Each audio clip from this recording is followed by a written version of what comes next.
বিসমিল্লাহির রহমানির রহিম। আমি আবারও চলে এলাম কৃষকদের ফসলের যে রোগ সেটা দেখানোর জন্য। এটা মরিচের ক্ষেত,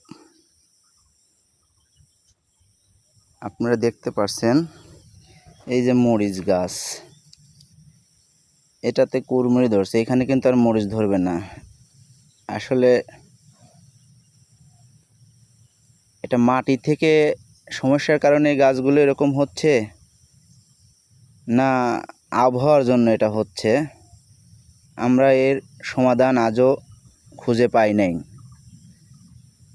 দীর্ঘ কয়েক বছরই আমরা দেখতে পারতেছি যে মরিচ গাছগুলো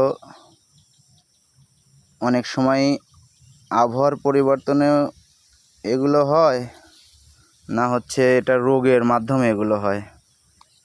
যারা সরকারি বিএস আছেন তাদেরকে আমি অনুরোধ করব, আপনারা প্রত্যেকটা জমিতে গিয়ে কৃষকের যে ক্ষতির সম্মুখীন হচ্ছে সেই ক্ষতির সম্মুখীন যাতে এই রোগবালাইগুলো পরিশোধন হয়, যাতে কৃষকের মুখে হাসি থাকে, আমি তাদের কাছে অনুরোধ করব আপনারা প্রত্যেকটি মাঠ পর্যায়ে গিয়ে যারা সরকারি বিএস আছেন প্রত্যেকটা কৃষকের মরিচের ক্ষেত পরিদর্শন করুন, এবং এটা থেকে যাতে এই রোগ থেকে আমরা মুক্তি পাই সেই জন্য আপনাদেরকেও অনুরোধ করব।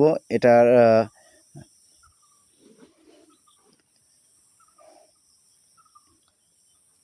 আমি আরেকটা রোগের লক্ষণ দেখাবো, সেটা হচ্ছে অনেক সময় মরিচ ধরার পরে এই আষাঢ় মাসে, আষাঢ় শ্রাবণ মাসে আপনি দেখবেন মরিচের জালি সহ ডুগা পচে যায়। এটা সেই লক্ষণ। এটা দেখছেন, এই যে মরিচ এখান থেকে ডুগা মরে যায়, মরিচ গাছ নষ্ট হয়ে যায়, এবং মরিচ গাছের এই যে পারহা কালার এসে যায়, এটা লালচে কালার।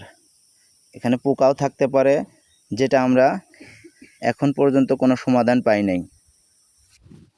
এই দেখছেন জালি সহ এটা ডুগা মরে যাচ্ছে, যে জন্য আমরা কৃষক অনেক কষ্টে আছি।